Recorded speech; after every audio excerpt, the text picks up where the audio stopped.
Vamos a hablar ahora sobre reanimación, uso de vasoactivos y shock.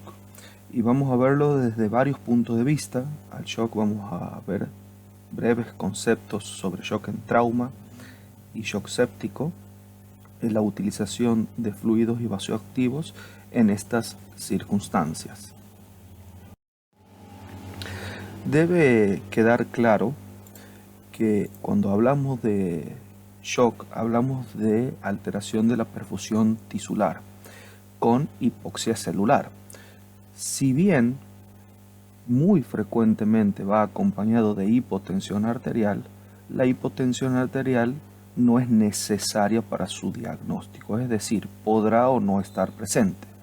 Shock se define por deficiencia de oxígeno tisular con o sin hipotensión arterial. Desde el punto de vista de la clasificación, podremos tener shock hipovolémico, cardiogénico, vasopléjico, donde entra el séptico, u obstructivo.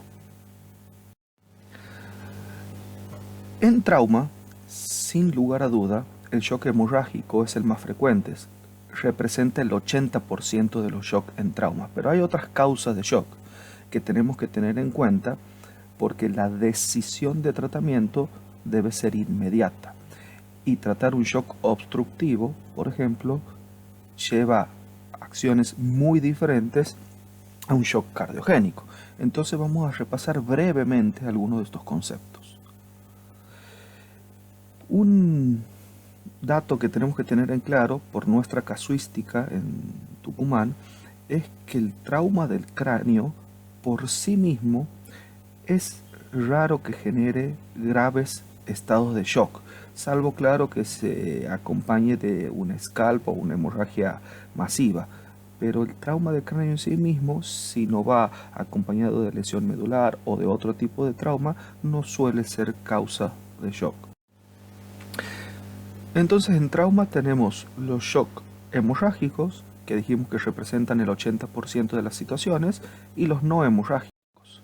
Vamos a ver las causas no hemorrágicas del shock. Los obstructivos.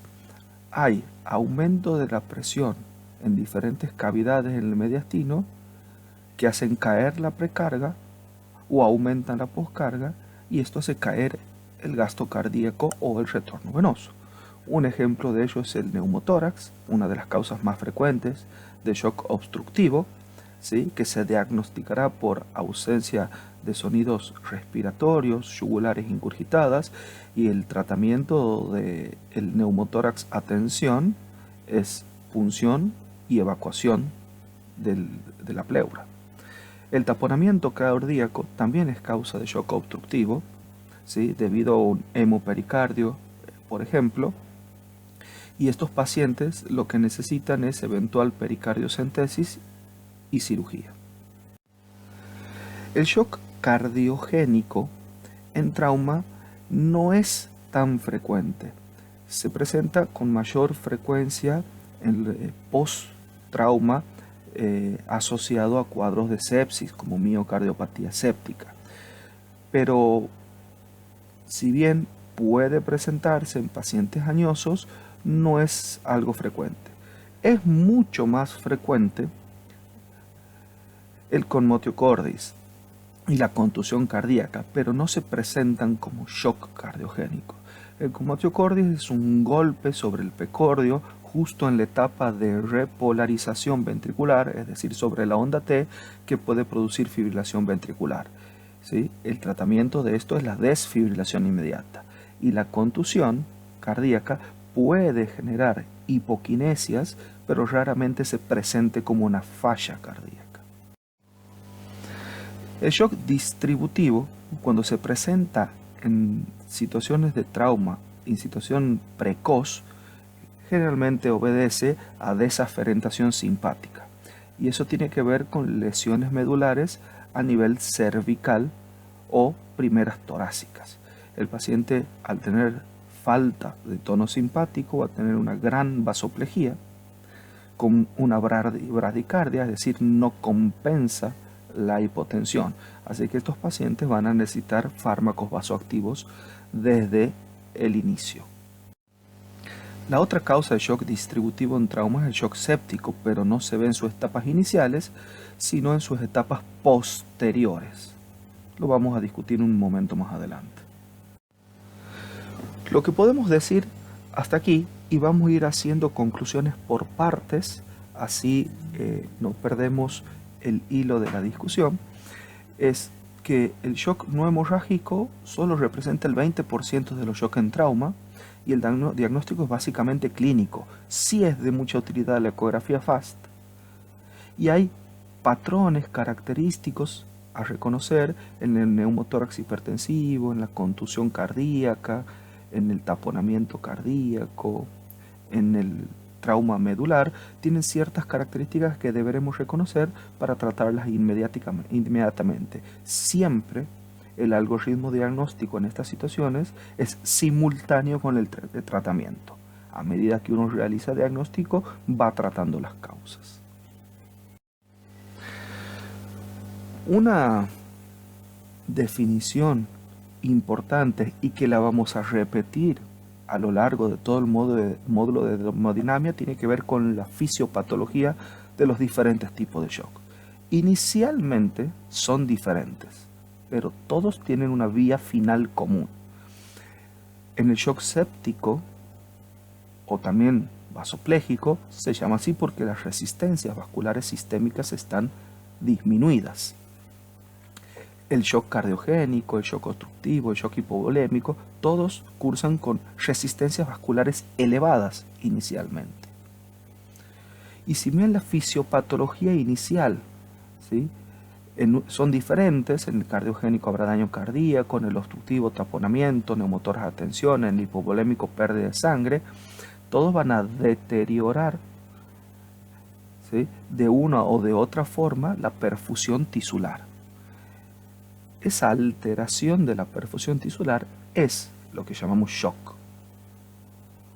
Ahora, el shock o la hipoperfusión tisular va a generar una cascada inflamatoria y liberación de segundos mediadores que van a generar disfunción orgánica múltiple y eventualmente muerte.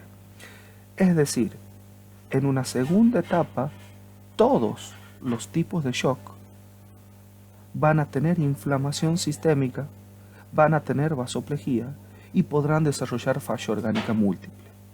Entonces, estas definiciones o diferencias claras de los tipos de shock, unos con aumento de resistencias, otros con disminución de resistencias, con distintas presiones en las cavidades y en las arterias pulmonares, como veremos más adelante, se ve muy claramente al inicio. Pasadas algunas horas, si el tratamiento no es adecuado, todos los shocks evolucionan hacia la vasoplejía. Todos van pareciéndose mucho más al shock séptico. Y esto se debe a la deuda de oxígeno generada si el tratamiento no es oportuno. Este concepto ya esbozado por Crowell allá por los 60, se puede explicar en el experimento que hizo este investigador. Lo que hacía este señor era tomar perros, les quitaba la volemia, es decir, los exsanguinaba, y medía consumo de oxígeno. Medía su situación basal de consumo de oxígeno y medía el consumo de oxígeno celular en situación de exsanguinación. Cuando veía el descenso de consumo de oxígeno, a eso le llamaba deuda de oxígeno.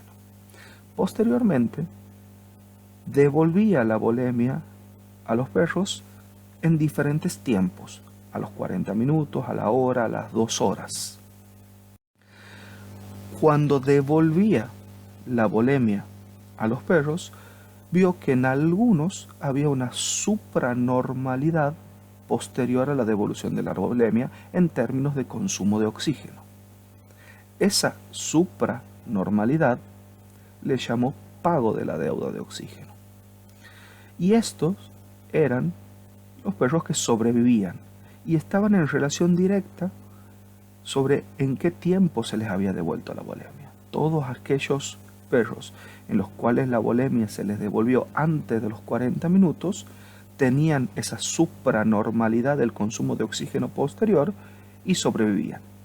A los que se les devolvió la volemia posterior a los 40 minutos, no lograban pagar la deuda de oxígeno, se mantenían por debajo de la situación basal en términos de consumo de oxígeno, y la mayoría de estos perros desarrollaban fallas orgánicas y fallecían. Si bien esto no es trasladable a humanos, ¿sí?, el concepto es muy importante. Estos son los gráficos de los experimentos originales de Crowell, y donde se ve el subgrupo de animales de experimentación donde se reinfundía rápidamente la volemia con la deuda de oxígeno y el pago de la deuda, y el subgrupo donde se reponía la volemia en forma tardía, que no llegaban a pagar la deuda de oxígeno o quedaban por debajo de la línea basal de consumo de oxígeno. Este era el subgrupo que fallecía. Entonces, ante un paciente con shock, y como decíamos, si bien no podemos trasladar lo sucedido en los perros a los humanos, siempre tenemos que preguntarnos en qué situación estamos en términos de deuda de oxígeno, si estamos en situación inicial o estamos cerca de la situación de irreversibilidad. La verdad es que debemos siempre tratar a nuestros pacientes de la forma más agresiva posible, como si estuviésemos acercándonos a situación de irreversibilidad. Como no sabemos en qué situación estamos, siempre en shock o con el tratamiento del shock debemos ser sumamente agresivos, intentando pagar esa deuda en términos de consumo de oxígeno. Vamos ahora a repasar algunos conceptos sobre shock y sepsis que se modificaron hace unos años atrás, en el 2016. Se interpreta como un paciente con respuesta normal a una infección es aquel que tiene una respuesta regulada. La sepsis por sí mismo implica una respuesta desregulada a la infección que incluye la disfunción multiorgánica. Y esto es una de las principales modificaciones con la definición previa. En la definición actual debe usarse con intención de tamizar los pacientes, y la finalidad de esto es el diagnóstico rápido, precoz y el tratamiento oportuno para evitar una deuda de oxígeno impagable. Vamos a tamizar los pacientes con el Quick SOFA, es decir, vamos a dejar para una segunda etapa los scores más complejos y vamos a hacer un score muy simple que solo evalúa si la frecuencia respiratoria es de 22 o más, si hay alteración del estado neurológico o si la presión sistólica es igual o menor a 100. Si tengo dos de estas tres alteraciones, ya tengo un riesgo de mortalidad del 10%, y estos pacientes inicialmente ya deben ser cultivados, colocada antibiótico y empezar su reanimación guiada por metas. Posteriormente, voy a ver un SOFA extendido o el SOFA como corresponde. Pero estos pacientes ya los estoy tratando. Y esto lo único que me hace es diagnóstico de sospecha de sepsis. Entonces, como decíamos, el primer punto es sospechar y hacer un Quick SOFA. Frecuencia respiratoria, estado mental y presión sistólica. Si tengo dos de esos puntos, tengo sospecha. Si no tengo un Quick SOFA positivo, pero la sospecha sigue estando ahí, ¿bien?, lo que voy a hacer es reevaluar y ver si tengo alguna disfunción orgánica. Ahora, si el Quick SOFA me da positivo, busco disfunciones orgánicas, empiezo a tratar, cultivo a mi paciente, empiezo a reanimar y posteriormente haré el SOFA extendido, donde voy a ver, ¿sí?, la PAF y el Glasgow, la presión arterial, el uso o no de vasopresores, la función renal, bilirrubina y el conteo de plaquetas. Y voy a hacer el seguimiento con el SOFA de mi paciente. Si ya tengo diagnóstico de sepsis, la reanimación que comencé la voy a guiar por metas, ¿sí? Voy a usar vasopresores si hace falta, voy a usar fluidos, voy a medir lactato en forma seriada para definir la existencia o no de shock séptico voy a poner vasoactivos, saturación venosa central, volumen urinario y todos los parámetros de reanimación estáticos que conocemos, de los cuales vamos a discutir un poquito más adelante. Si no tenemos posibilidad de medir lactato, cualquier método que exprese hipoperfusión tisular, ¿sí? Desde el llenado capilar hasta el exceso de bases. Por lo tanto, lo que podemos decir sobre sepsis es que es una disfunción de órgano causado por una respuesta anormal de Welfare ante una infección. Entonces la sepsis lleva implícito la desregulación o la respuesta alterada y la falla orgánica. El shock séptico implica ya una anormalidad circulatoria y celular que son lo suficientemente graves como para aumentar la mortalidad y clínicamente se expresan como hipotensión arterial o hiperlactacidemia o ambas. La presencia de estas características, lactato mayor a 2 o hipotensión arterial, ya aumentan la mortalidad más de un 40%. Estas son las nuevas dos definiciones que aprendimos en el 2016 y da un vuelco total y diferente con lo que veníamos diciendo previamente. Es decir, el término sepsis grave o sepsis severa ya no se contempla porque termina siendo redundante, ya que dentro de la definición de sepsis está implícito la disfunción orgánica. Y los criterios de SIRS o de respuesta inflamatoria sistémica, ¿sí?, no se necesitan o no necesitan estar presentes, dado que estamos buscando disfunción orgánica y shock séptico. Entonces hasta aquí vimos los diferentes tipos de shock no hemorrágicos en trauma, vimos shock vasopléjico y así hicimos un paréntesis donde explicamos un poquito sobre shock séptico y una breve introducción a lo que son los parámetros de reanimación. Vamos a ver ahora los shock hemorrágicos, ¿sí?, en trauma. Los pacientes que tienen shock hemorrágico hipovolémico fallecen por dificultades en la reanimación o porque no logré corregir la causa que genera la pérdida de sangre o posteriormente por difusión multiorgánica.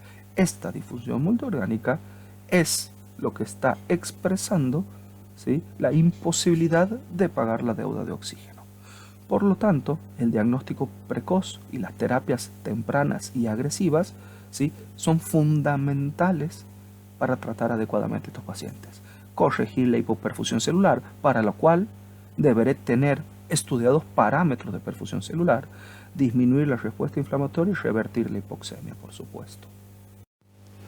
Entonces los objetivos de la reanimación serán normalizar la volemia, normalizar signos vitales, evitar acidosis, evitar lactacidemia.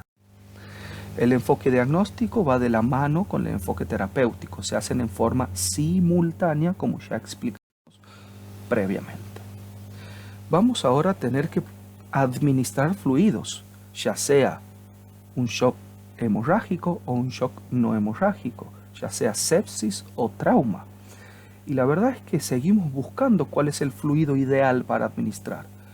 Entonces vamos a hacer un breve resumen, ¿sí?, de los diferentes fluidos que tenemos disponibles, de cómo usarlos y qué dice la evidencia con respecto a estos fluidos. De los que vamos a hablar son de los cristaloides, de los coloides naturales y sintéticos y de las soluciones cristaloides hipertónicas. Con respecto a los fluidos en general, hay que usarlos con intención de optimizar precargas, junto con vasoactivos, junto con inotrópicos, planteándose objetivos de transporte de oxígeno. Y estos objetivos son los que van a evitar la sobrecarga hídrica, evitar la hipoperfusión tisular, disminuir complicaciones y en definitiva disminuir la mortalidad y la estadía hospitalaria.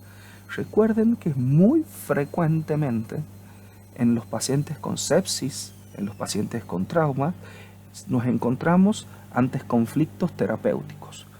Cuando hablamos de un conflicto terapéutico, nos se nos presenta ante una decisión que puede traer complicaciones. Es decir, tengo hipotensión arterial en contexto de distrés. Si no pongo la cantidad suficiente de fluidos, perpetúo la hipoperfusión tisular. Si pongo fluido de más, empeoro la hipoxemia por el distrés. Entonces, guiarse por metas y que estas metas tengan que ver con oxigenación tisular es muy útil. Y el fluido ideal es aquel fluido que no solo es barato, sino que es predecible, se permanece en el intravascular un tiempo conocido, no pasa al extracelular, no se acumula en los tejidos y por lo tanto es costo efectivo. Veamos algunas consideraciones sobre las soluciones isotónicas de cloruro de sodio en este caso. No requieren tipificación, no transmiten enfermedades, son baratas. Sí voy a necesitar grandes cantidades en relación 1:4, es decir, por ejemplo, si infundo 1 litro de solución fisiológica, cloruro de sodio al 0,9%, solo 250 mililitros quedarán en el intravascular. Eso es un problema con estas soluciones. Estas soluciones isotónicas, si bien son similares al plasma, tienen un alto índice de eliminación. A los 60 minutos, como habíamos dicho previamente, solo el 20% o el 25% quedan en el espacio intravascular. Todo el resto pasa al intersticio. Recuerden que la solución fisiológica o solución salina es levemente ácida con respecto al plasma y tiene un contenido de cloro superior al del plasma. Existen otras soluciones cristaloides como las soluciones balanceadas.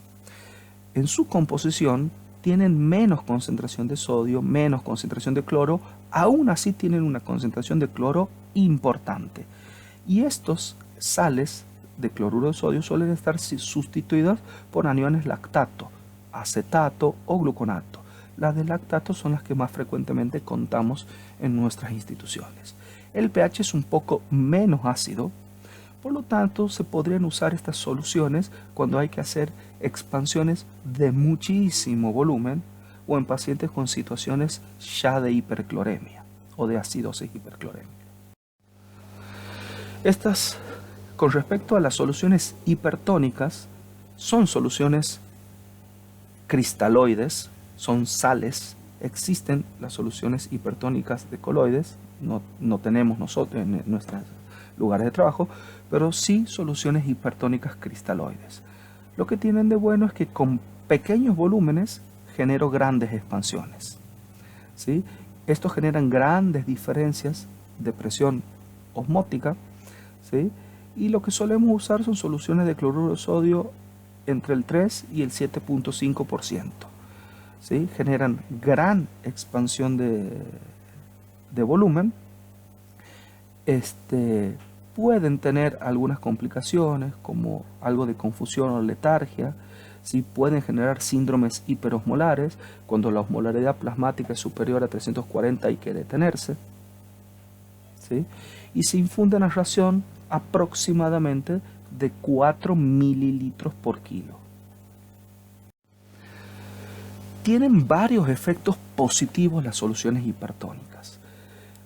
Generan movimiento de moléculas de agua desde el intersticio hacia el intravascular, por lo que son muy buenos como expansores plasmáticos.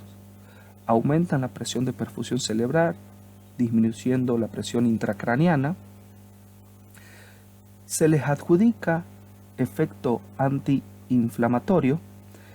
Este efecto antiinflamatorio se debe a que inactivan o suprimen la actividad oxidativa de los neutrófilos, disminuyendo la adhesión del neutrófilo al endotelio y atenuando la respuesta inmune. Por otro lado, esta hiperosmolaridad, ¿sí?, tiene un efecto, ¿sí?, aumentan, es decir, el volumen minuto cardíaco, si bien en forma transitoria, tiene un efecto inotrópico, disminuyen el edema o el swelling del glóbulo rojo, alterando las capacidades reológicas de la sangre y mejorando la microcirculación, siempre administradas a una dosis aproximada de 4 mililitros por kilo de peso. ¿Cómo preparamos esta solución hipertónica? Vamos a tomar de ejemplo siempre un paciente estándar, un paciente de 70 kilos, ¿sí? Por lo tanto, si un paciente de 70 kilos quiero colocar 4 mililitros por kilo, tendré que infundir en términos de volumen, para tener un rango aceptable, entre 200 y 300 mililitros de volumen. Es decir, la solución hipertónica que voy a preparar, para estandarizarla, la vamos a preparar en 200 mililitros, siguiendo la regla esta que acabamos de decir, de intentar pasar 4 mililitros por kilo. Concepto que tenemos que tener en claro. Las soluciones en ampolla que tenemos de cloruro de sodio hipertónico tenemos al 20%. Eso implica que hay 20 gramos de cloruro de sodio cada 100 mililitros de solución.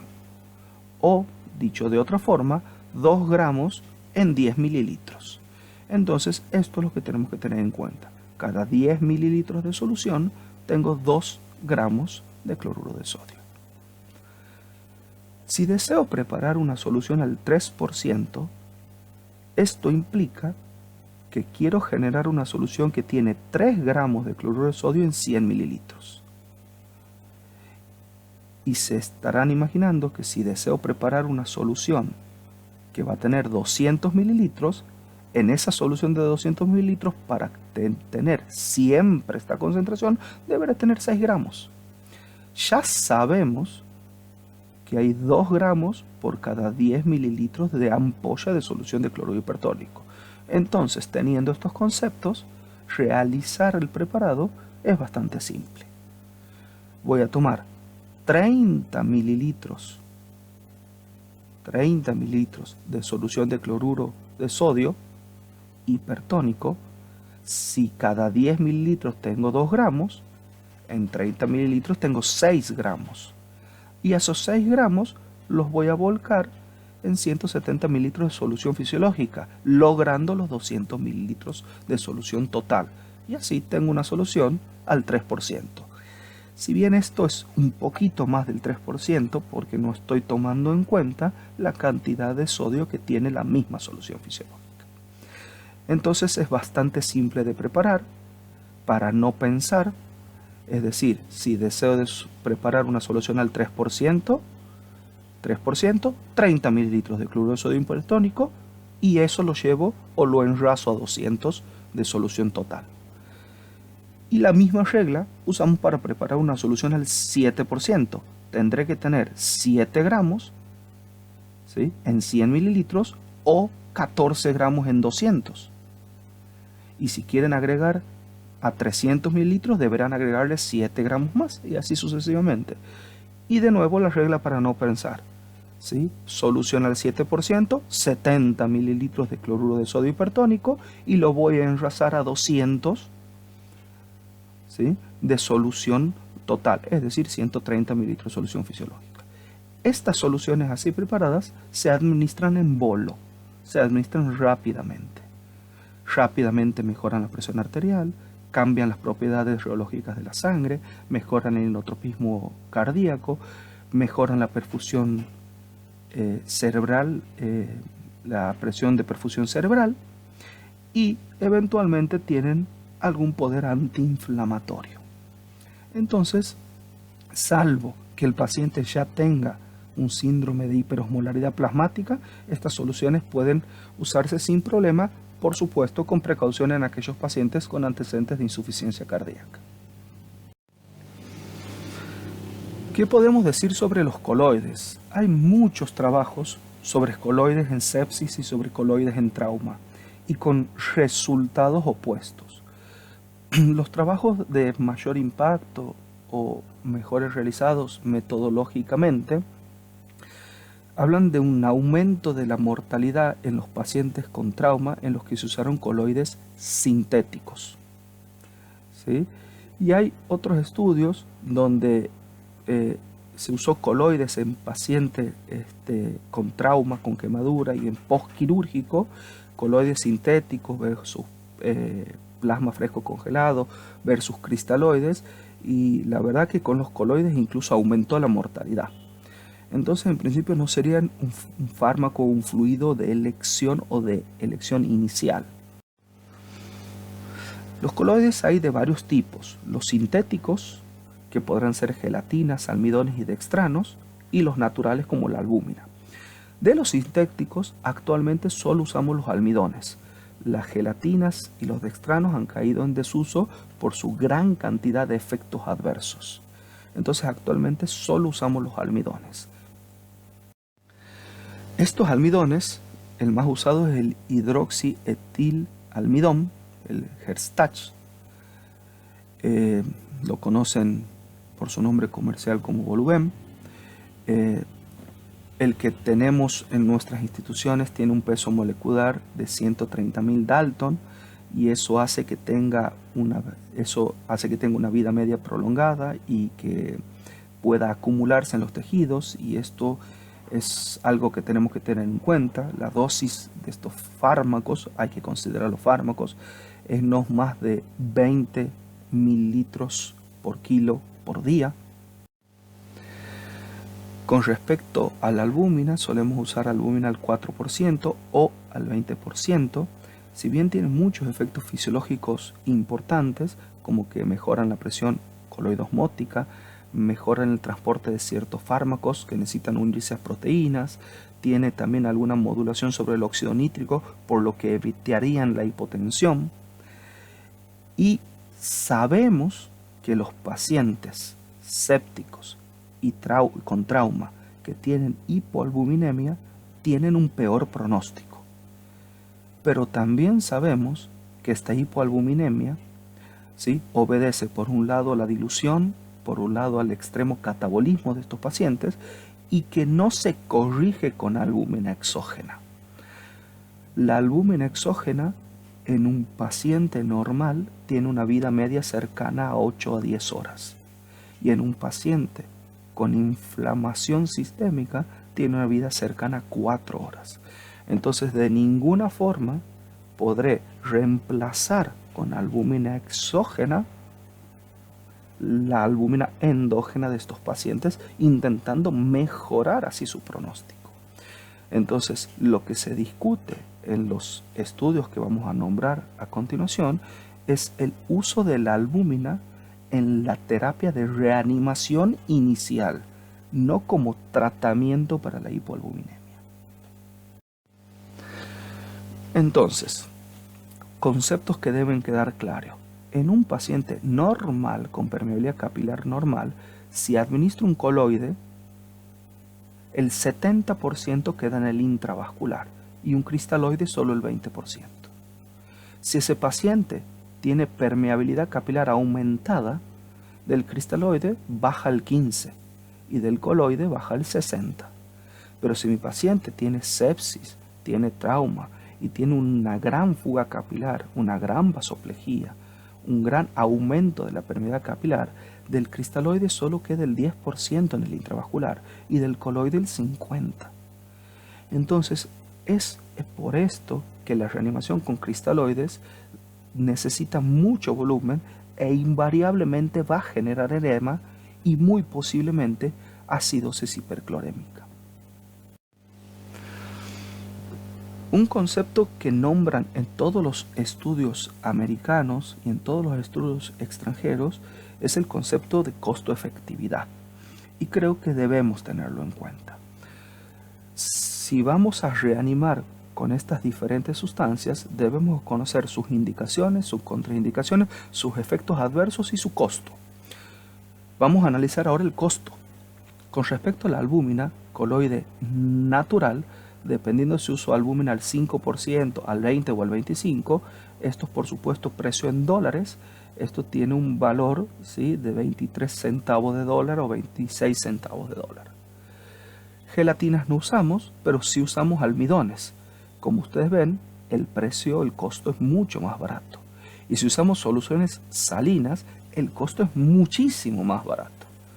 Por lo tanto, si vamos a usar almidones o vamos a usar coloides naturales, deben estar correctamente indicados.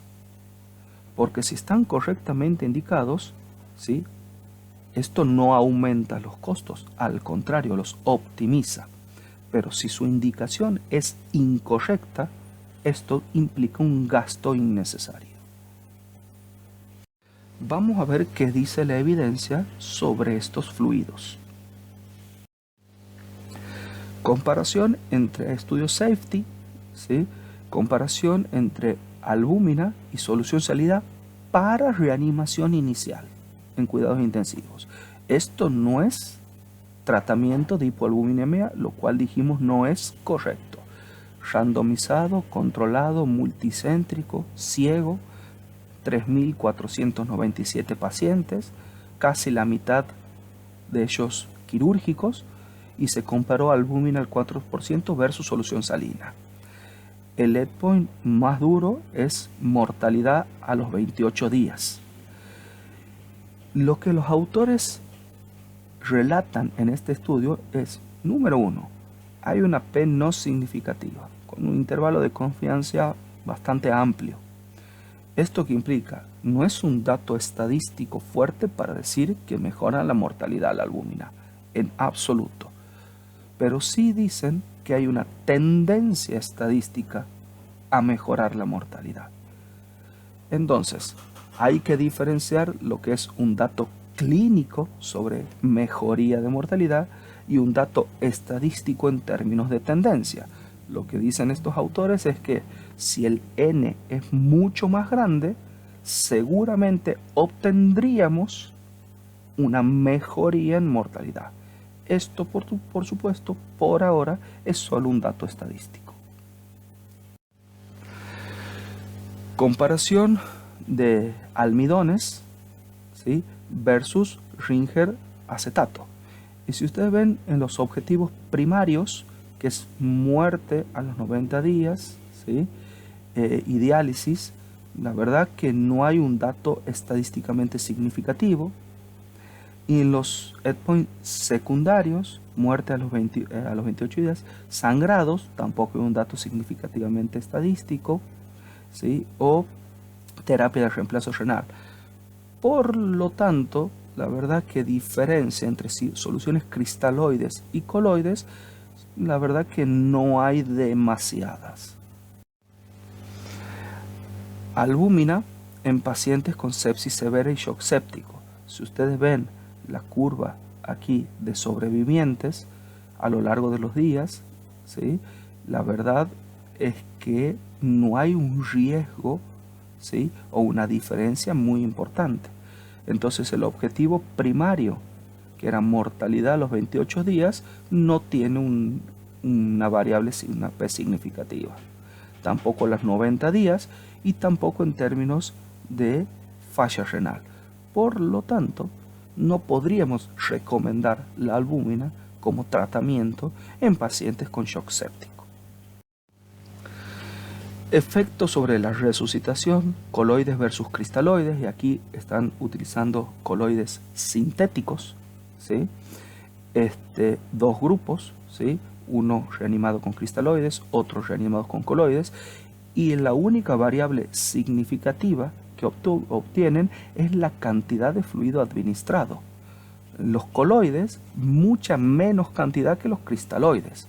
Los cristaloides necesitan un 50% más de fluidos que los coloides para alcanzar las mismas metas. Bastante heterogéneo el grupo, pacientes con sepsis, con trauma, con shock hipovolémico y quirúrgico.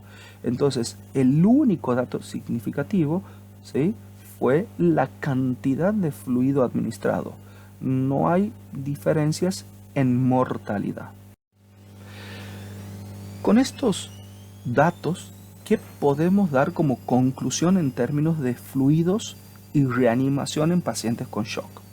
El Ringer lactato es un cristaloide muy interesante y que podríamos tenerlo de elección para pacientes que van a necesitar reanimación muy intensa, muy copiosa, o en aquellos que ya tienen estados de acidosis hiperclorémica.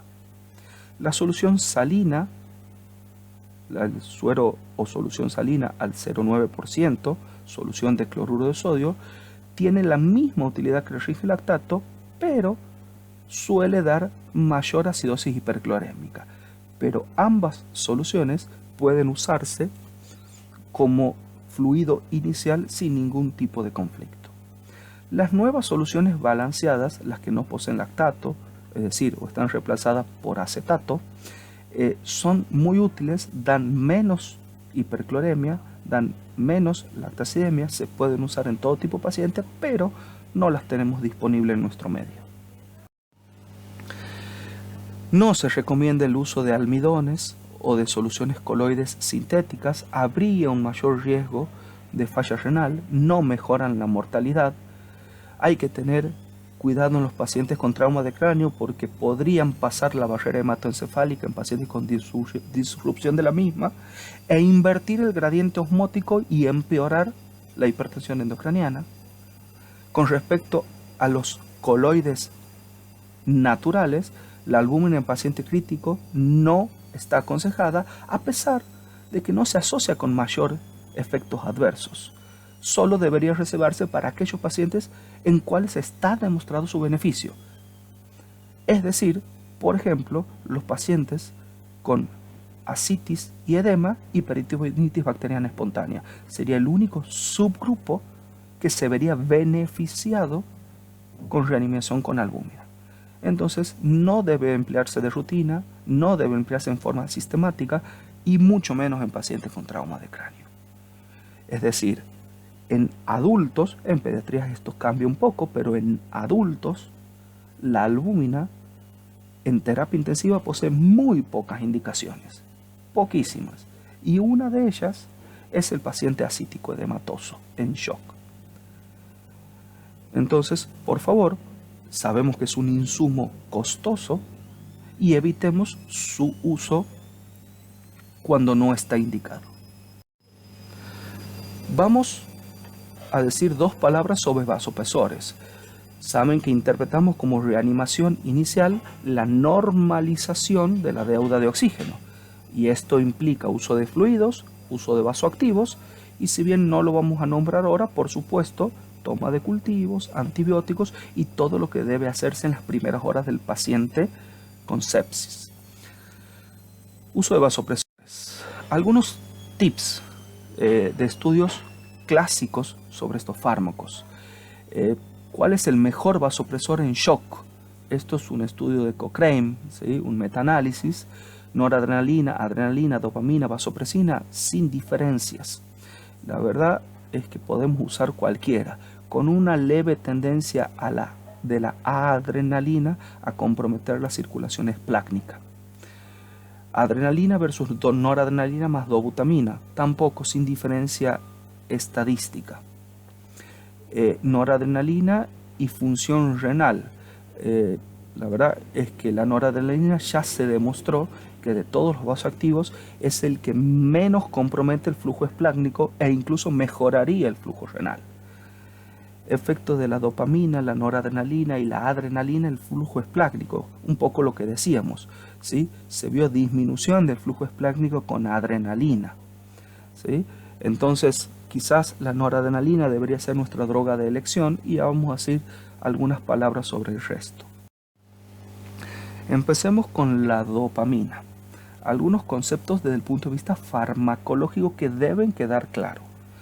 La dopamina es un precursor de la noradrenalina que va a biotransformarse en el hígado, ¿sí?, a noradrenalina. Es decir, la dopamina solo posee efecto en los receptores dopaminérgicos de 1 y de 2. Ahora, el 25% de la dopamina va a biotransformarse en noradrenalina, la cual va a tener efecto en los receptores beta y alfa. Entonces, la dopamina tiene efecto D1, D2 y beta en sí mismo, y la noradrenalina que se va a transformar a partir de la previa va a tener efecto alfa y beta. La vida media es muy breve y se metaboliza por los monoaminooxidasas del hígado. La dopamina tiene diferente efecto a medida que se modifica la dosis. Y esto tiene que ver con la cantidad de noradrenalina que logro biotransformar. Es decir, con dosis pequeñas, entre 1 a 5 gramos, solo tengo efecto dopaminérgico. Básicamente, no logré generar noradrenalina suficiente para estimular receptores. A esta dosis actúa como vasodilatador esplácnico, mejora el filtrado glomerular, la excreción de sodio y tiene un efecto diurético. Pero debemos tener cuidado. Ya sabemos y tenemos certeza y hay indicaciones claras sobre el no uso de dopamina con fines diuréticos, porque genera hipotonía de la área de la mácula renal, de la médula renal, perdón, y esto se asocia a mayor falla renal posterior. Entonces, no debe usarse dopamina con fines diuréticos, mucho menos en pacientes sépticos. Si aumento la dosis, ya empiezo a obtener efecto beta 1 inotrópico, un poco debido al efecto propio de la dopamina y un poco al efecto ya de la noradrenalina que estoy biotransformando. Estos pacientes van a aumentar el inotropismo, van a aumentar el gasto cardíaco. Y si aumento más la dosis por encima de 10 o 15 microgramos kilominuto, empiezo a tener efecto alfa, pero el efecto alfa no depende de la dopa, depende de la noradrenalina biotransformada a partir de la dopamina. Y este efecto alfa va a generar aumento de las resistencias vasculares sistémicas, generando aumento de la presión arterial. Por lo tanto, podemos decir que la dopamina no es un buen vasopresor. Es decir, debo llegar a dosis muy altas para obtener un efecto vasopresor a expensas de un metabolito de la dopamina, que sería la noradrenalina. Y por lo tanto, voy a tener demasiado efecto beta 1 y eso significa taquicardia y aumento del consumo de oxígeno, y voy a tener un efecto diurético que, si bien podría parecer provechoso, sabemos que se asocia con mayor falla renal posterior. Esto ha hecho que la dopamina caiga un poco en desuso. Entonces, muy arritmógena, aumenta el consumo de oxígeno cardíaco, no es un buen vasopresor, ¿sí?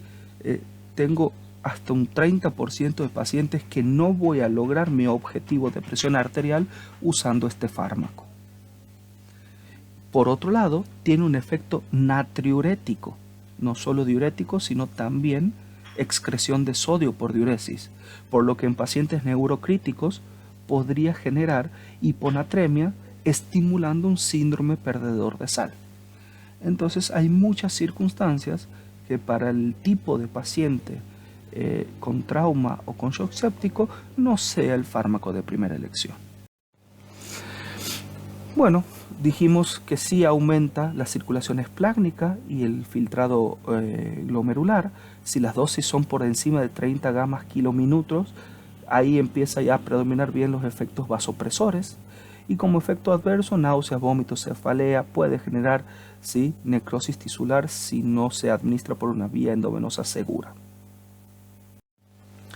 Noradrenalina tiene fundamental efecto alfa 1 periférico, por lo que aumenta la presión arterial, es básicamente un vasopresor.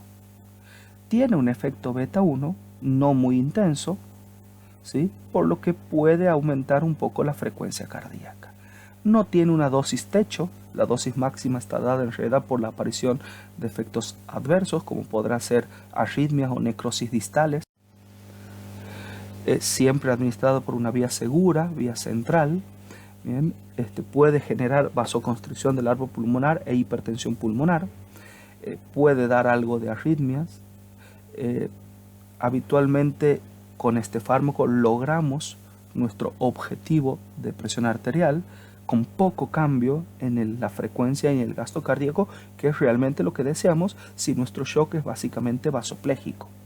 La idea es tener fármacos puramente vasopresores y fármacos puramente inotrópicos y poder ponerlos por separado, intentando mejorar o la vasoplejía o el inotropismo según decida, cosa que la dopamina, por ejemplo, no me permite hacer.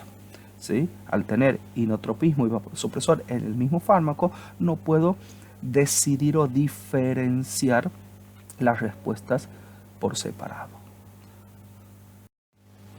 La adrenalina es un potente alfa 1, es un potente beta 1 y beta 2. Es decir, es vasopresor, es inotrópico y genera broncodilatación. El problema de la adrenalina es que genera mucho aumento del consumo de oxígeno cardíaco.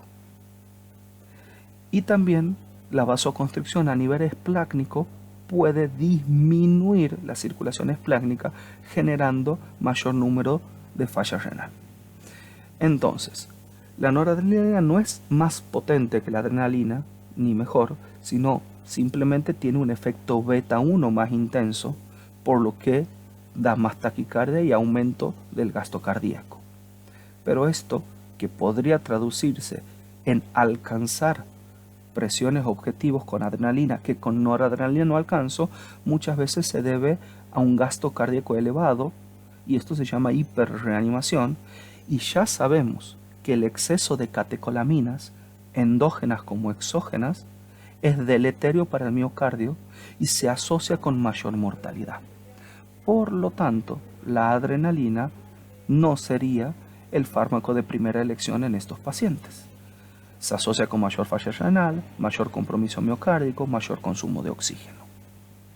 Por supuesto, es sumamente útil en los pacientes con anafilaxia, en los pacientes durante la reanimación cardiopulmonar, pero en infusión continua en el shock séptico o en el trauma no sería nuestra primera elección.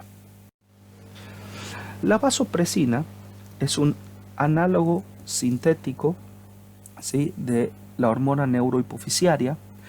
Tiene acción sobre los receptores V1 y V2. ¿Sí? Se libera normalmente con los cambios de osmolaridad plasmática. Los receptores V2 se encuentran fundamentalmente en el túbulo distal con efecto antidiurético, y los receptores V1 se encuentran en los vasos periféricos, en el músculo estriado, en la piel, en el mesenterio, y generan vasoconstricción. Por lo tanto, este fármaco es puramente vasopresor, lo cual lo hace muy interesante.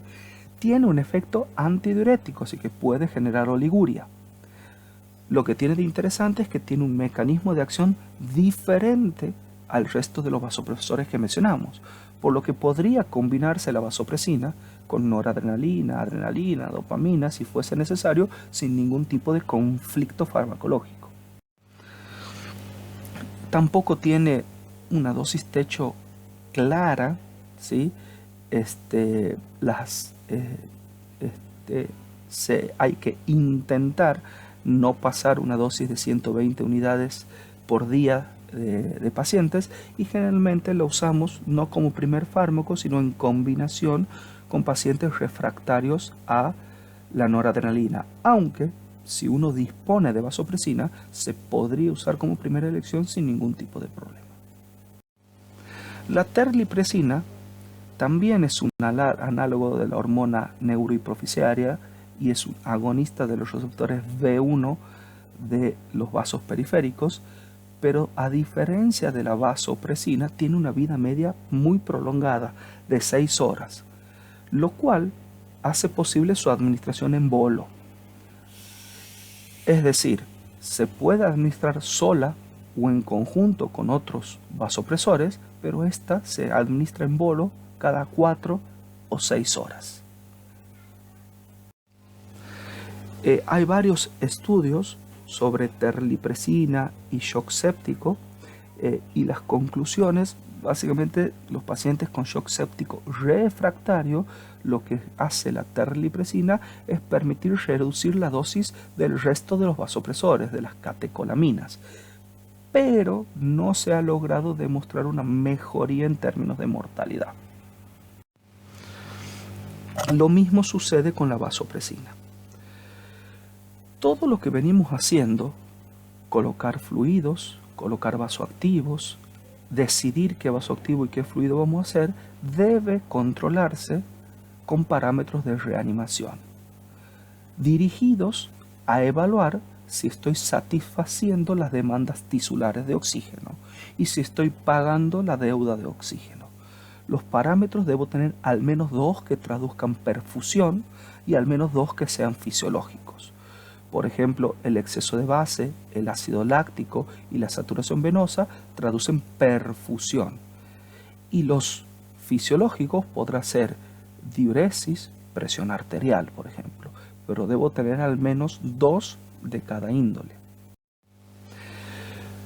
Para que tengamos una idea, ¿sí? Si evalúo lactato, consumo y extracción de oxígeno, esto se puede evaluar en relación de saturación venosa. Si el lactato y la oxigenación son normales, la posibilidad de falla multiorgánica y de mortalidad es muy baja.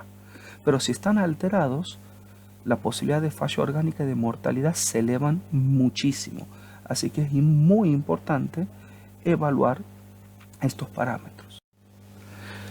Los parámetros de reanimación que normalmente evaluamos en forma estática, porque los dinámicos los vamos a ver más adelante, son la presión arterial, buscando un objetivo de 65, diuresis, clearance de lactato, no lactato en dosificación única, sino en forma seriada, evaluando su disminución, un adecuado clearance, saturación venosa central, exceso de bases y diferencias de CO2 venoarterial. El concepto que debemos tener claro es el de disponibilidad de oxígeno. Esto implica cuánto oxígeno tengo y cómo lo hago circular, es decir, el contenido arterial de oxígeno por el gasto cardíaco. Y esto es lo que puedo ofrecer a mis tejidos. Siempre debemos tener presente, y esto también lo vamos a repetir muchas veces a lo largo del módulo de hemodinamia, el concepto de disponibilidad de oxígeno, porque básicamente es lo único en lo que podemos trabajar. No podemos controlar cuánto extrae o consume un tejido, solamente sedando el paciente medianamente, ¿sí? Pero sí podemos mejorar el contenido arterial y mejorar el gasto cardíaco y en definitiva mejorar cuánto oxígeno le ofrecemos a nuestros tejidos. En términos de gasto cardíaco puedo trabajar en muchos aspectos. Si tengo alteraciones de la frecuencia, podré poner fármacos cronotrópicos o podré poner un marcapaso. Si tengo alteración de la precarga, podré administrar fluidos o vasopresores. Si la alteración es de la contractibilidad, administraré inotrópico como dobutamina. Y si tengo alteración de la postcarga, bueno, vasodilatadores. Si mi problema es el contenido arterial de oxígeno, 1.34 es la cantidad de gramos de hemoglobina que fija, la cantidad de oxígeno que puede fijar un gramo de hemoglobina. Y eso es una constante y no la puedo modificar. Pero sí puedo transfundir a mi paciente buscando una hemoglobina adecuada y sí puedo ventilar adecuadamente a mi paciente para que tenga la saturación más adecuada. Recuerden que normalmente en shock y en trauma vamos a encontrarnos con conflictos terapéuticos. Son pacientes complejos, con variables difíciles de medir, con endpoints difíciles de alcanzar, y estos conflictos, ¿sí?, como hipoxemia por distrés y necesidad de administrar fluidos, contusión pulmonar, contusión cardíaca y necesidad de administrar catecolaminas que sabemos que comprometen más la mortalidad en términos de compromiso cardíaco, bueno, vamos a encontrarnos con estos conflictos. Entonces, colocar de más implica mayor mortalidad, colocar de menos implica mayor mortalidad, así que debemos poder administrar la cantidad de fluidos y vasoactivos adecuada para la situación. Por eso es necesario guiar nuestra reanimación. Parámetros estáticos, que es lo que vamos a ver ahora. Ácido láctico, uno de los parámetros más difundidos y más útil. El valor de corte es 2, no debe superar los 2 miliequivalentes por litro, y el valor crítico es 4. Por encima de 4 la mortalidad se eleva, ¿sí?, en forma muy importante. es un claro marcador de perfusión tisular y lo útil del lactato es usar determinaciones seriadas, es decir, cleans de lactato. Y lo voy a determinar tantas veces como intervenciones realice. Transfundo, posteriormente mido lactato. Paso fluidos, mido lactato. Coloco vasoactivos, logro a mi endpoint de presión arterial, mido lactato. Pongo diuréticos, mido lactato. Entonces, después de cada intervención, debe haber una determinación de lactato para poder dilucidar si vamos hacia un buen horizonte. El exceso de bases es también muy útil, pero solo dentro de las primeras 6 horas. Interpretamos por exceso de bases la cantidad de bases que necesita una solución a temperatura normal para llegar a un pH de 740, es decir, para llegar a un pH normal. Un exceso de bases muy negativo necesita más cantidad de bases. Esto es muy útil en las primeras horas, porque cuando el paciente ingresó, hice la determinación del exceso de bases y al igual que el lactato la hago en formas seriadas y voy viendo cómo se acerca al cero, es decir, cada vez menos negativa.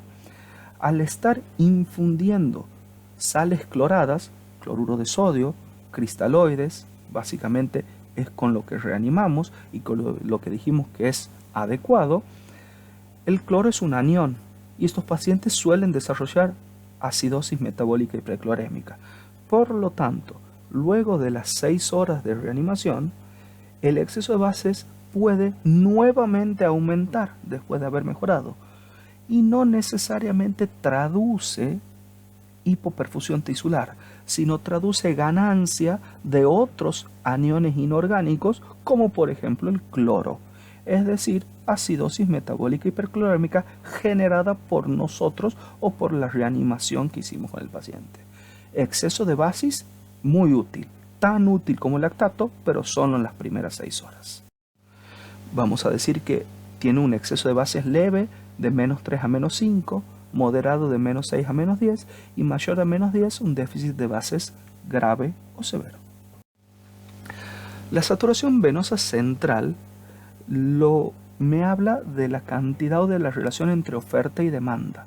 Es decir, desde el corazón izquierdo, ¿sí?, envío con un gasto cardio X y con un contenido arterial de oxígeno X una cantidad de oxígeno que se llama delivery o disponibilidad. ¿Sí?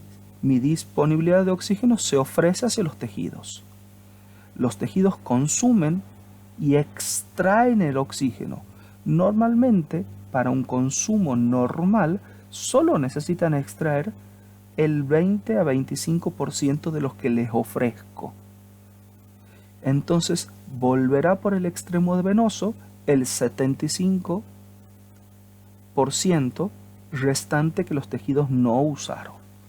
Es decir, si tengo una saturación venosa muy baja, eso puede deberse a que mis tejidos consumen demasiado o a que mi delivery o disponibilidad de oxígeno es muy baja. Y si la saturación venosa es muy alta, más de 75, eso puede deberse a que mis tejidos no consumen, eso es falla mitocondrial y esos son los estadios más graves de la sepsis, o a hiperreanimación porque la disponibilidad de oxígeno es muy alta y eso también es deleterio. Entonces la saturación venosa ideal debe encontrarse en el orden de los 70 o 75%. Como dijimos, ¿sí?, saturación venosa disminuida. Eso puede deberse, ¿sí?, a que el delivery o la disponibilidad de oxígeno está baja. Cayó el oxígeno, cayó la hemoglobina, cayó el gasto cardíaco. Debo trabajar con esto. O a que el consumo de oxígeno está muy elevado. Dolor, estrés, fiebre. Esto se soluciona, por ejemplo, con sedación. Cuando la saturación venosa está muy elevada, Eso se debe a un aumento de la disponibilidad de oxígeno, hiperreanimación, situación que no es deseable. Gasto cardíaco supranormal, cantidad de hemoglobina supranormal. O disminución del consumo de oxígeno de los tejidos, hipotermia, anestesia o falla mitocondrial. La diferencia veno-arterial de CO2 es un marcador indirecto de adecuado gasto cardíaco. Si en el eje de las ordenadas tengo gasto cardíaco, interpretamos como 6 litros el gasto cardíaco, en el eje de las ordenadas tengo gradiente, ¿sí? Veno-arterial de CO2, interpretando como 6 el corte normal, y en el eje de las abscisas tengo gasto cardíaco, interpretando como más de 4 un gasto cardíaco normal, puedo ver, ¿sí?, que todos los pacientes que tienen un gasto cardíaco de 4 o más tienen una diferencia veno-arterial de CO2 menor a 6. Ahora, cuando el gasto cardíaco desciende a menos de 2 litros, la diferencia veno-arterial aumenta. Entonces uno puede decir que la diferencia venosa y arterial de CO2 es un marcador indirecto de gasto cardíaco adecuado. Esto se obtiene, por supuesto, tomando una muestra arterial y tomando una muestra venosa central y haciendo la diferencia. O sea que metodológicamente es muy simple. ¿Cómo se usa la diferencia veno-arterial de CO2? Debemos tener en cuenta que no es un marcador de hipoxia tisular, sino es un marcador indirecto de gasto cardíaco. No debe usarse inicialmente hasta no haber reanimado correctamente el paciente. Por lo tanto, se usará en aquellos pacientes que ya reanimé y que no logré alcanzar los parámetros deseados, interpretando que hice todo lo correcto. En esos pacientes podrán tener un deterioro del gasto cardíaco que podrá determinarse por este medio. Conclusiones finales. Ya dijimos algunas conclusiones sobre shock, algunas conclusiones sobre fluidos y algunas conclusiones vamos a ver sobre vasopresores. Siempre determinar la causa del shock. Dijimos que en términos de trauma el 80% eran de origen hemorrágico y todos los shocks a lo largo del tiempo o a las pocas horas se van a tornar vasoplégicos. Los cristaloides, ¿sí?, ringelactato, solución fisiológica sin diferencia en mortalidad, pero el ringelactato genera levemente un poco menos de hipercloremia. Entonces elegiríamos ringelactato para los pacientes que la reanimación va a ser muy intensa. No usar coloides, ni naturales ni sintéticos, no tienen indicación, salvo albumina en pacientes con síndrome acítico edematoso. Los cristaloides hipertónicos al 3 o al 7.5% sí son muy útiles. Se pueden usar en neurotrauma, en todo tipo de trauma, en shock hemorrágico, en cualquier tipo de shock, en shock séptico, con las múltiples propiedades que dijimos, ¿sí? Antiinflamatorio, modulador de la respuesta inmune, inotrópico positivo, cambios riológicos de la sangre con mejoría de la microcirculación y mejoría de la presión de perfusión cerebral. O sea que cristaloides hipertónicos es una herramienta muy útil para reanimar, fáciles de hacer. Vasoactivos, si es necesario desde el principio. No espero hacer un bolo de cristaloides y después evaluar respuesta y decidir poner o no un vasoactivo. Pensar en términos de deuda de oxígeno. Corrijo todo ya en forma agresiva. Si después veo que el vasoactivo está de más, lo retiro.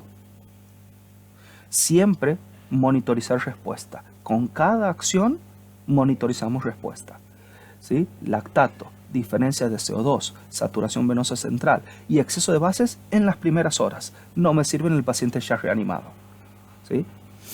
Diuresis, presión arterial media, todos estos parámetros estáticos siempre se realizan en forma seriada.